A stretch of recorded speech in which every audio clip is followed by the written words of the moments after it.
Bismillahirrahmanirrahim. Alhamdulillahirabbil alamin.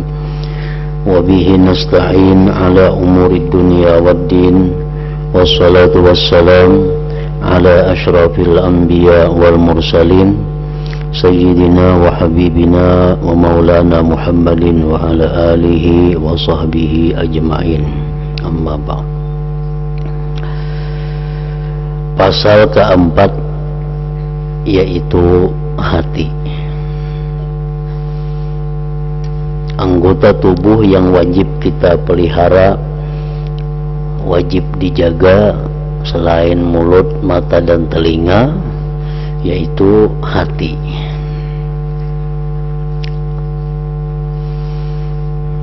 Pengertian hati itu ada dua macam. Yang pertama disebut hati itu adalah daging yang berbentuk. Daging yang berbentuk yang letaknya di sebelah kiri dada kita.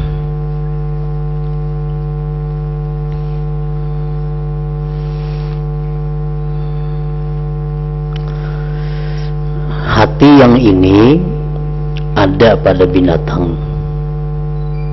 ada pada manusia, bahkan ada pada orang yang sudah mati.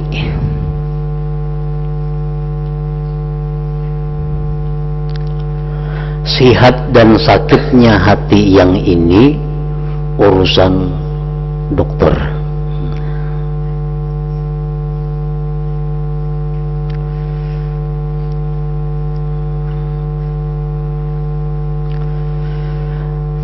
Apabila ada kita mendengar hadis-hadis Rasulullah Sallallahu Alaihi Wasallam atau Al-Quran Al-Karim membicarakan tentang hati, maka yang dimaksud bukan hati yang itu.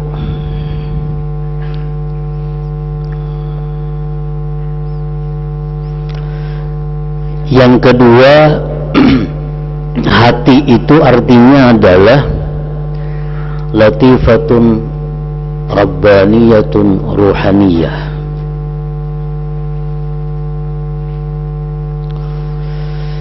Sesuatu yang halus,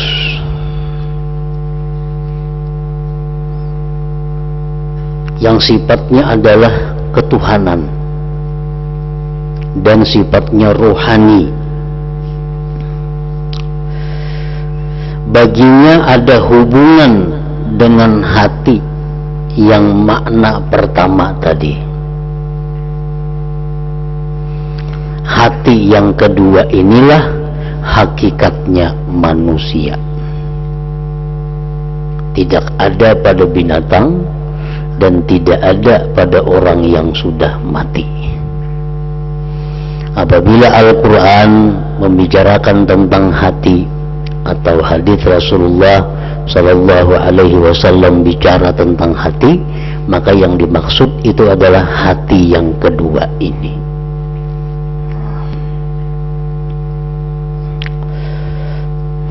Sihat sakitnya hati ini adalah urusannya para ulama, bukan urusannya para dokter.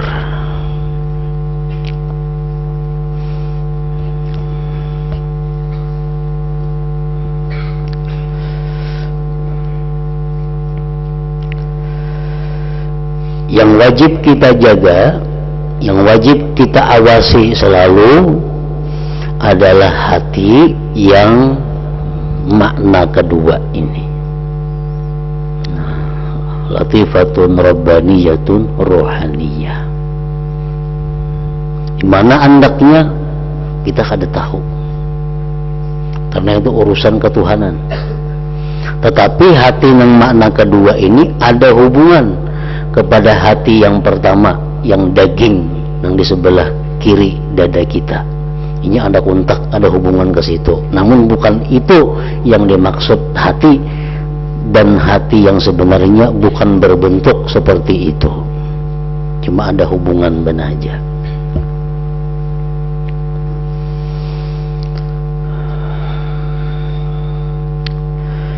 Selanjutnya engkau harus menjaga dan membaguskan hati.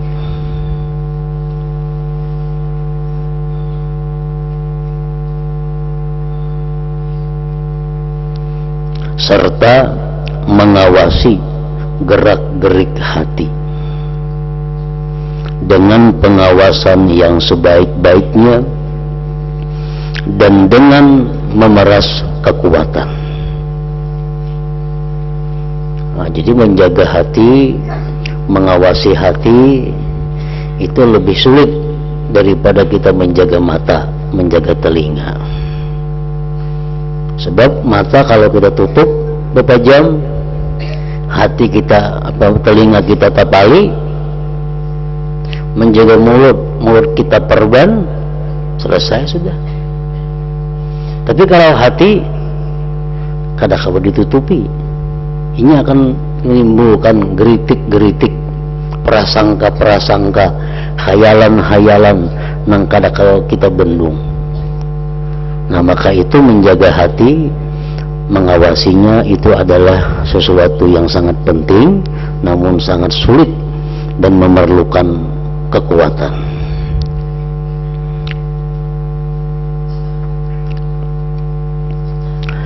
Karena hati adalah anggota tubuh yang paling mengkhawatirkan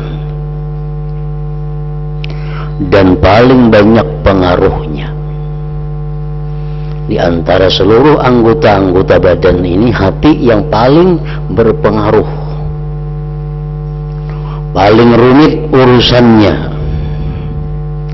paling memayahkan untuk membaguskannya. Kalau hati sudah rusak, membaguskannya itu sangat sulit, menormalkannya sangat sulit. Kalau tangan kita luka, mungkin diobati beberapa hari sudah kering.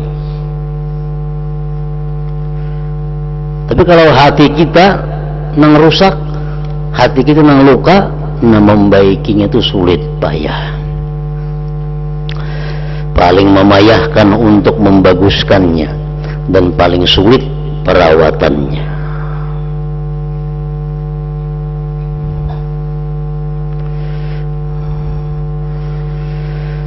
Dalam masalah hati ini, ujar Imam Ghazali, aku hendak menyebutkan 5 pokok yang memuaskan. 1. Firman Allah Ta'ala, ya'lamu kha'inatal a'yun wa ma tukhfis sudur. Artinya Allah Maha mengetahui pengkhianatan mata. Kita ini memandang kepada yang diharamkan Allah, walaupun sekilas orang kadang tahunya, Allah mengetahui. Dan Allah mengetahui apa yang disembunyikan oleh dada atau hati maksudnya. Kenapa seringkali dipakai kata-kata dada, hati itu, padahal lain, hati itu lawan dada. Karena di dalam dada sebelah kiri itu ada daging. Nah, yang bahasa kita disebut hati. Dagingnya itu ada hubungan dengan hati yang sebenarnya tadi. Nah, disebut dada biasanya, Al-Quran demikian.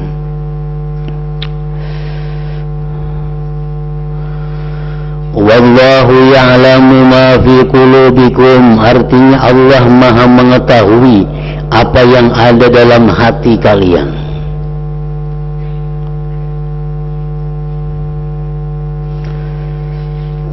Firman lagi, innahu alimun bidzatis sudur, artinya sesungguhnya Allah Maha mengetahui apa yang ada di hati manusia.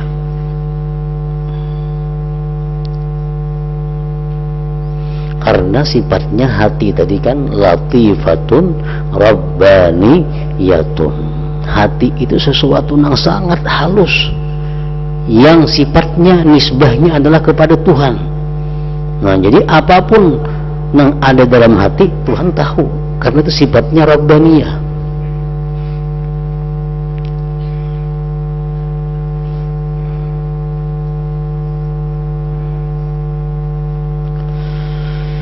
Berapa banyak Allah menyebut-nyebut masalah hati dan mengulang-ulangnya di dalam Al-Quran. Maka cukuplah kiranya pengawasan Allah yang maha mengetahui sebagai peringatan dan menakut-nakuti bagi orang khawas dari para hamba. Allah berfirman tadi, menjadi Tuhan mengetahui hati kalian. Allah maha mengetahui apa yang ada dalam dada kalian. Nah, itu ayat-ayat sudah cukup untuk kita berhati-hati. Ayat itu sudah cukup menakut-nakuti kita bahwa Allah Tuhan kita itu tahu apa yang ada dalam hati kita. Sebab bergaul, beribadah maksudnya dengan zat yang maha mengetahui perkara-perkara yang gaib adalah suatu hal yang sangat berbahaya. Kita ini beribadah, menyembah kepada zat yang mana tahu isi hati kita. Nah, itu paling berbahaya. Kita misal berhadapan lawan orang tuh tahu hati kita, pasti kita takutan. Hati macam-macam. Nah, ini Allah menjelaskan bahwa Allah mengetahui isi hati kita.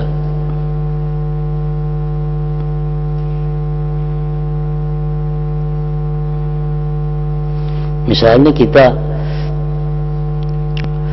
dipadahkan orang, nyuruh orang sidin itu tahu isi hati kita. Nah, kita bisa kadang berparak orang itu ketakutan kalau kita disampaikan hati ikam ini hati ikam ini. Nah, takutan kita hanya mendengar kabar orang aja bahwa sidin itu tahu isi hati kita. Nah, sedangkan ini Allah sendiri yang berfirman menyatakan bahwa Allah itu tahu isi hati kita. Nah, jadi kalau kita beribadah itu sangat berbahaya kalau hati kita ini berpaling dari Allah. Berpaling dari Allah. Kita hanya mengata wajjahtu wajhiya lilladzi fataras samawati wal arda. Wajjahtu wajhiya, aku hadapkan zatku bagi Tuhan yang menciptakan langit dan bumi. Ujar mulut kita nih membaca, tapi hati kita kada berhadap lawan Tuhan. Hati kita mengatakan apa? Nah, Tuhan tahu itu. Bagi Tuhan ini untungnya aja kisahnya pada hatinya berhadap aku, padahal kada bujur.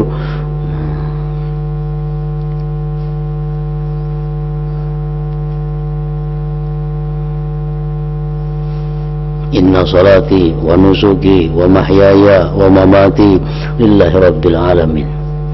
Sesungguhnya sembahyangku, ibadahku, hidupku, matiku karena Allah. Ujar mulut kita nih. Nah, kalau hati kita kadang macam itu, Allah tahu. Tentu Allah akan marah kepada orang yang berkata-kata lain dengan isi hatinya.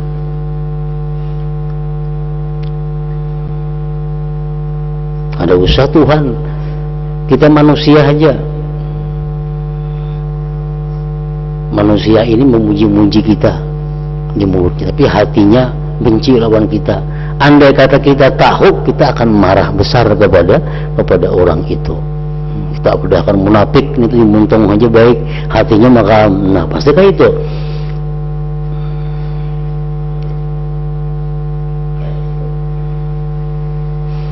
Jadi beribadah dengan zat yang maha mengetahui perkara-perkara yang gaib adalah suatu hal yang sangat berbahaya. Sembahyang kita ibadah, kita munajat. Sembahyang itu rohnya adalah khusyuk. Kalau sembahyang itu kada ada khusyuk, sembahyangnya mati. Hayam mati kada baharaga. Hayam mati kada baharaga lagi. Ya buang orang menaham. Sembahyang kada baharaga, Tuhan kada menilai apa-apa. Khusyuknya sedikit, sembahyangnya sakit ngarannya. Jadi nilai sembahyang itu adalah kekhusyuan kita. Karena khusyuk itu antara lain adalah satunya perkataan, satunya perbuatan dengan hati. Kalau kita rukuk tapi hati kita kada rukuk, itu sudah kada khusyuk. Sedangkan Allah tahu hati kita ini kada rukuk. Rahatan rukuk tapi hati rahatan makan. Rahatan sujud tapi hati rahatan bepandiran. Allah mengetahui, oh ini orang ya Tuhan kada sesuai, kada dihargai oleh Allah sembahyangnya itu, bahkan dijadikan siksa kepadanya dengan siksa berupa pukulan-pukulan di wajahnya. Jadi beribadah kepada zat yang maha tahu itu sangat berbahaya. Jadi sembahyang itu walaupun pendek, ringkas, tapi berisi khusyuk, itu lebih baik jauh nilainya daripada sembahyang yang panjang tapi lain ucapan, lain dengan di hati. Nabi itu sembahyang cepat namun sempurna.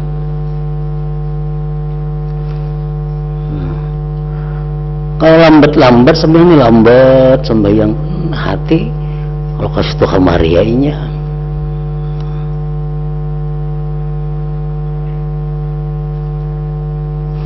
Sangat berbahaya kita beribadah, bermunajat kepada Tuhan yang tahu isi hati.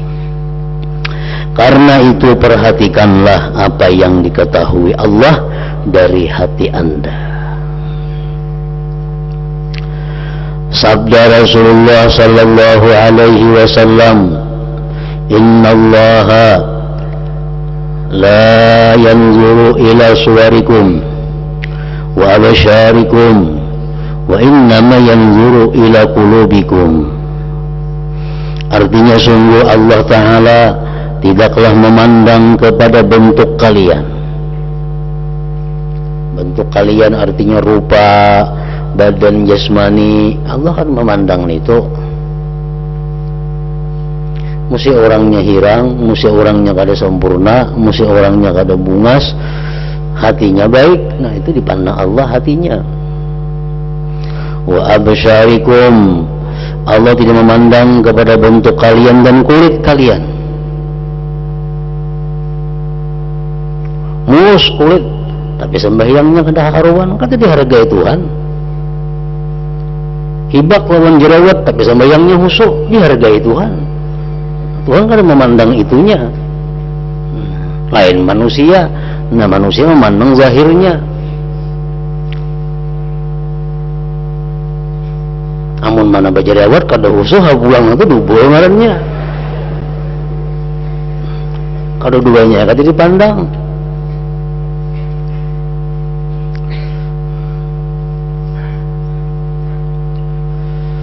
Tetapi yang dipandang hanyalah hati kalian. Hati kalian. Hati kita mulus, hati kita bersih. Nah itu yang dipandang oleh Allah.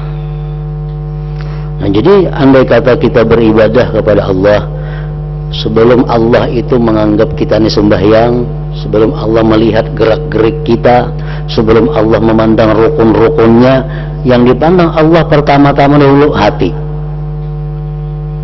Kalau hatinya sudah kada beres, kayak apa syaratnya bacaannya, kayak apa syaratnya tajwidnya, kayak apa syaratnya syarat rukunnya, kada apa sia-sia. Jadi pertama Allah memandang orang beribadah hatinya. Oh hatinya bagus, hatinya ikhlas karena Allah ibadahnya. Hanya dipandang Allah kayak apa syarat rukunnya. Nah, rukuknya bujurkah, sujudnya bujurkah, bacaannya bujurkah. Nah hanya yang demikian dipandang oleh Allah.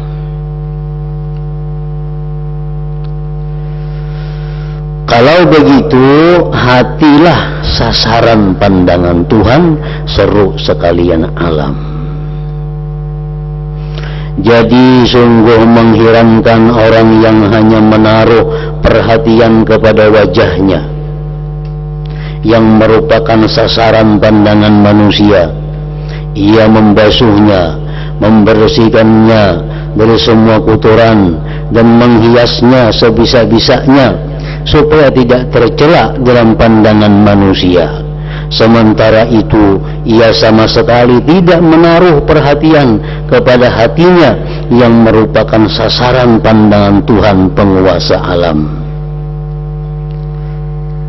Lalu mau membersihkannya, menghiasinya, dan mengharumkannya, supaya Tuhan yang Maha Agung tidak melihat hatinya itu dalam keadaan kotor. Bahkan ia membiarkannya terisi berbagai hal yang memalukan dan keburukan, yang seandainya manusia melihat satu saja dari kekotoran hati itu, tentu mereka menyingkir dan mengusirnya. Kita ini untung kada tahu isi hati orang. Nah, hanya tahu kita kada bakawan lagi semuaan. Kita hanya melihat zahirnya. Bila orang tu pina bersih, pina baik, kita katuju mengawani. Padahal hatinya makam. Hatinya ada dendam, hatinya ada sombong, hatinya ada tamak, hatinya ada iri dengki, hatinya macam-macam. Nah, lain dengan Allah. Allah itu memandang kepada hatinya.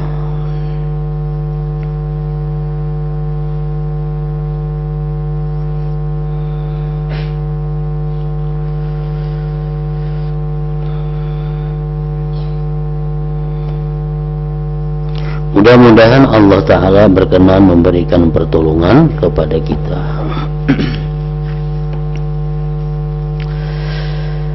Yang ketiga, hati itu bagaikan raja yang ditaati dan pemimpin yang diikuti. Semua anggota tubuh mengikutnya. Semua anggota tubuh mengikutnya. Apabila yang diikuti baik, semua yang mengikuti tentu baik. Kalau raja lurus, seluruh rakyat pasti lurus pula.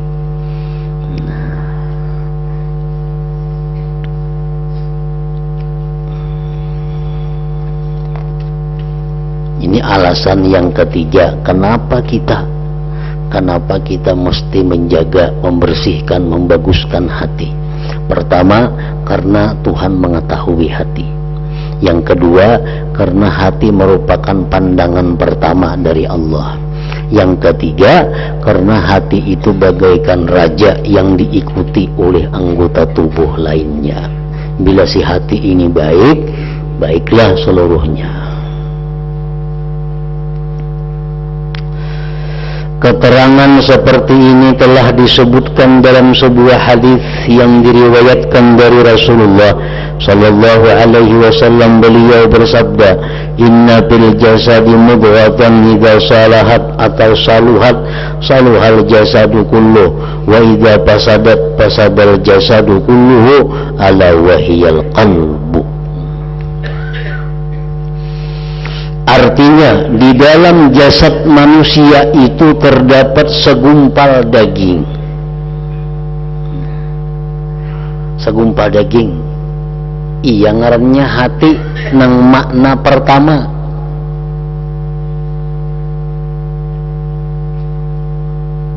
Tapi hati nang segumpal daging ini ada hubungan kepada hati nang sebenarnya.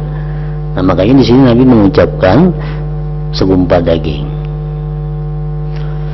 Yang apabila baik, maka baik pula lah seluruh jasad. Dan apabila rusak, maka rusaklah seluruh jasad. Ingatlah, segumpal daging itu adalah hati.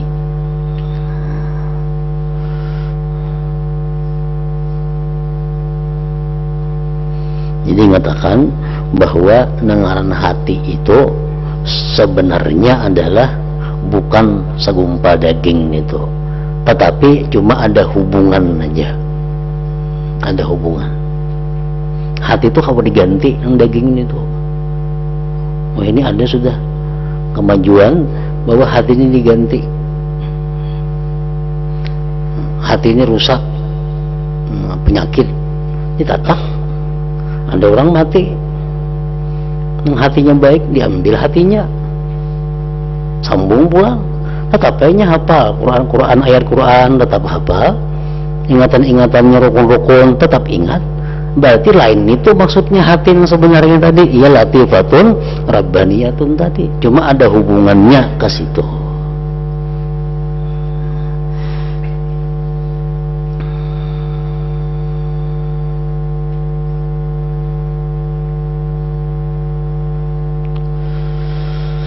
Manakala kebaikan semua anggota tubuh itu tergantung kepada hati, maka kita wajib mencurahkan perhatian kepada hati itu. Wajib kita mengurus hati itu. Penyakit hati itu banyak, dan hampir semua orang sakit hati. Cuma tergantung berat kalanya. Sifat sombong samuan ada beisi, sifat iri dengki ada beisi, sifat ujub ada beisi, sifat tama ada beisi. Nah, itu semuaan penyakit-penyakit hati.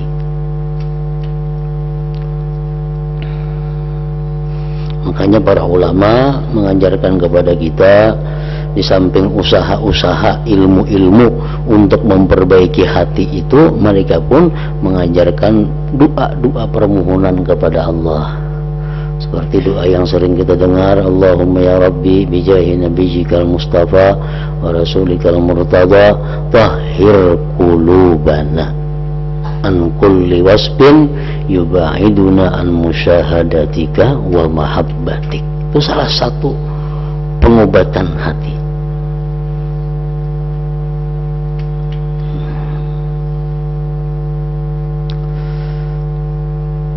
Jadi kenapa kita disuruh lebih memperhatikan hati, mengawasi hati kita? Karena hati itu tadi sebagai raja di dalam tubuh kita. Bila inya baik, baik semuaan. Inya kada baik, ia sudah semuaan kada baik.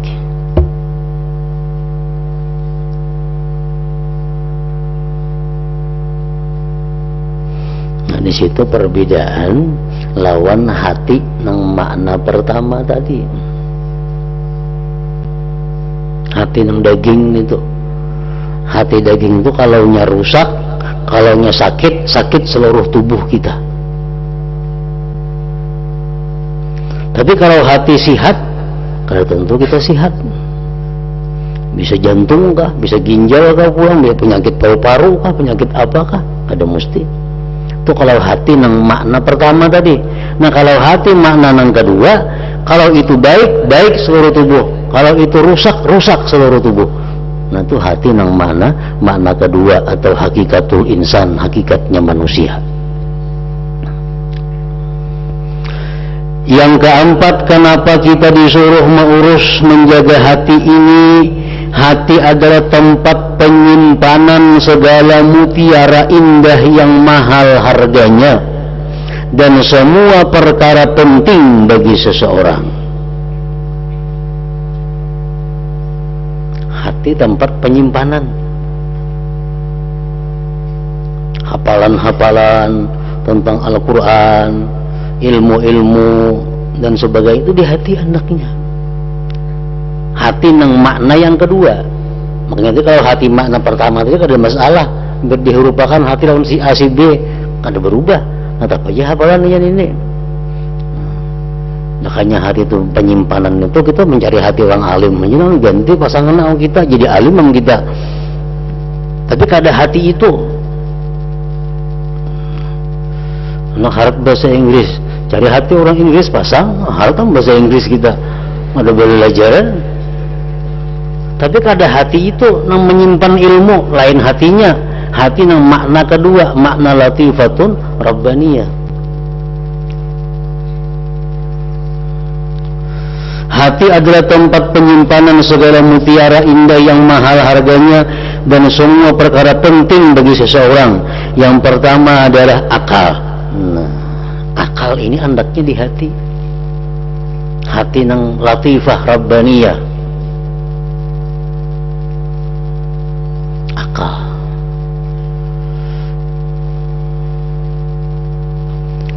Akal itu fungsinya apa? Banyak fungsi akal.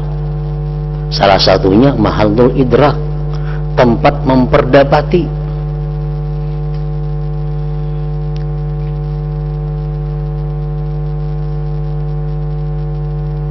Dan pekerjaan akal ini apa? Pekerjaan akal itu ayyara wa yakhtara abadan al-abdala wal aslah bil awakib wa in kana ala nafsi bil mabda' mu'natun wa masyaqqatun.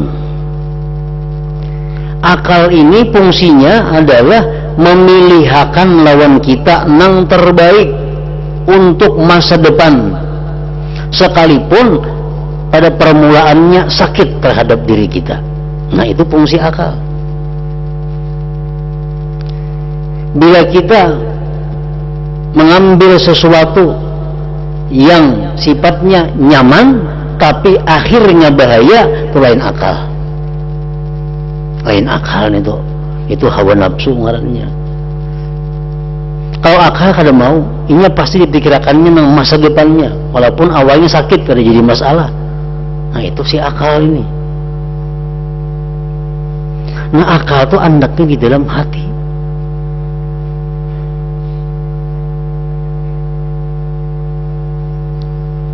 Awal si akal ini merupakan makhluk Allah yang sangat mulia. Makhluk Allah yang sangat mulia. Hadis Rasulullah mengatakan awwalu ma khalaqallahu al-aqla fa qala aqbil fa aqbala summa qala adbir fa adbara summa qala Allah azza wa jalla wa izzati wa jalali ma khalaqtu khalaqan akrama alayya minka. Awal yang diciptakan Allah adalah akal. Ya Tuhan, wahai akal kemari, datang, taat. Ya Tuhan, hai akal mundur, taat. Ujar Tuhan, demi kemuliaanku, kebesaranku, tidak aku ciptakan makhluk yang lebih mulia daripada engkau. Bika ahudhu wa bika u'ti wa bika uthibu wa bika u'akibu. Dengan engkau lah hai akal, aku akan menarik, aku akan memberi. Dengan engkau lah hai akal, aku akan beri pahala dan menyiksa seseorang. Kita sembahyang, cuma kita kada berakal, adalah pahalanya, kada ada pahalanya. Akal ini namulah pahala. Ya Tuhan, bika usibu, dengan sebab engkau hai akal, aku memberi pahala kepada manusia. Orang minum arak cuma kada ada akal, berdosa lah, kada berdosa. Akalnya kada ada. Bika wa'akibu, dengan engkau lah hai akal, aku menyiksa orang, aku menyiksa manusia.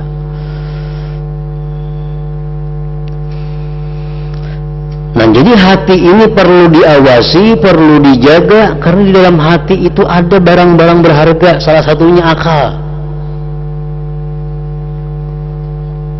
Dan fungsi akal antara lain ya tadi, memilihkan yang terbaik untuk kita dalam mengambil keputusan untuk akal. Kalau hati rusak, otomatis akal jadi rusak. Dan yang paling agung adalah ma'rifat, mengenal Allah Ta'ala yang merupakan penyebab kebahagiaan dunia dan akhirat. Nah, ma'rifatullah di mana andaknya? Di dalam hati itu juga. Di dalam hati juga andaknya. Jadi hati ini penyimpanan, tempat penyimpanan barang-barang berharga. Akal di situ andaknya, ma'rifatullah di situ, iman di situ andaknya.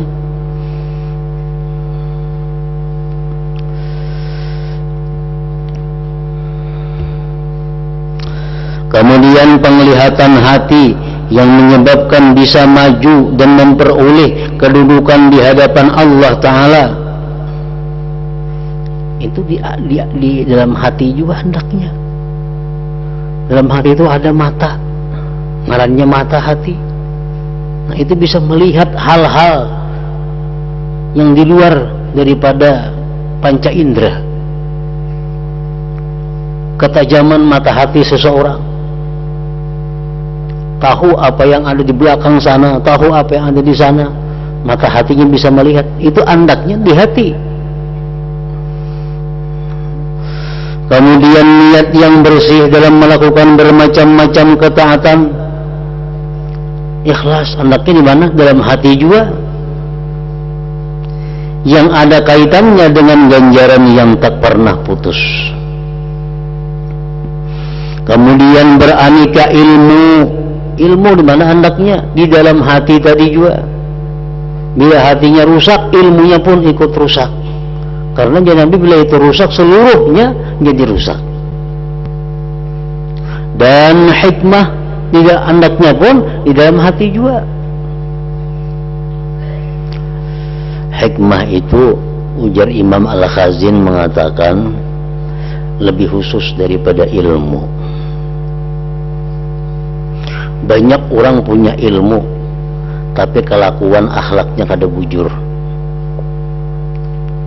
Nah, tapi kalau orang mempunyai al-hikmah, itu otomatis isabah fil qaul wal fi'il, tepat perkataan dan perbuatannya. Makanya Al-Quran mengatakan, wa may yu'tal hikmata faqad utiya khairan katsira. Siapa yang diberi Allah al-hikmah, dia akan diberi kebaikan yang sangat banyak. Ini ilmu lebih luas, hikmah ini lebih khusus. Setiap al-hikmah pasti ilmu. Setiap orang yang ada ilmu belum tentu diberi al-hikmah. Andaknya di dalam hati juga, yang merupakan kemuliaan seseorang, serta seluruh akhlak mulia dan perilaku terpuji yang menyebabkan punya kelebihan orang-orang mulia menurut apa yang telah kuterangkan dalam kitab Asrarul Mu'amalatiddin. Nah, jadi itulah hati ini sangat perlu kita sayangi, perlu jaga. Jangan sampai diisi dengan hal-hal yang kotor, jangan sampai diisi dengan hal-hal yang menyebabkan rusak. Sudah selayaknya lah tempat penyimpanan yang isinya seperti ini harus dijaga dan dipelihara dari segala kotoran dan afat penyakit, serta jangan sampai tercuri dan dirampok. Jangan sampai hati kita dicuri, dirampok oleh syaitan sehingga dikuasai oleh syaitan.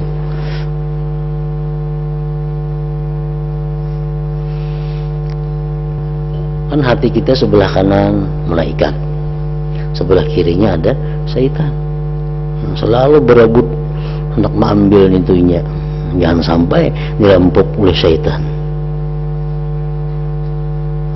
Juga harus dimuliakan dan diagungkan dengan berbagai kemuliaan, supaya benda-benda indah itu, ma'rifat, akal, mata hati, ilmu, al-hikmah dan lainnya tadi, tidak terkena kotoran dan jangan sampai diambil oleh musuh. Nah, jadi untuk memperbaiki hati diperlukan ilmu, mengawasi hati, menjaga hati diperlukan ilmu, satu. Kemudian yang kedua diperlukan pengawasan kita. Nah, yang ketiga diperlukan lagi apa? Permohonan doa kepada Allah agar dibantu, ditolong oleh Allah untuk mengawasi hati itu. Nah, yang kelima, aku telah merenungkan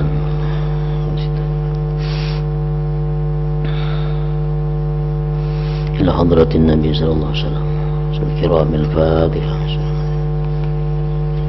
Iyyaka na'budu wa iyyaka nasta'in ihdinas siratal mustaqim siratal ladzina Bismillahirrahmanirrahim. Alhamdulillah rabbil alamin. Allahumma shalli wa sallim ala sayyidina Muhammad wa alihi wa sahbihi ajma'in. Allahumma ighfir lana ma akhtana wa ma ta'ammadna wa ma asrarna wa ma a'lanna wa ma asrafna wa ma anta a'lam bihi minna. Antal muqaddim wa antal muakhir, la ilaha illa anta. Allahumma nafa'na bima 'allamtana wa 'allimna ma yanfa'una wa zidna fahman wa ilman wa hudan wa tawfiqa bi rahmatika ya arhamar rahimin. Sallallahu ala sayyidina Muhammadin wa ala alihi wa sahbihi wa sallama walhamdulillah.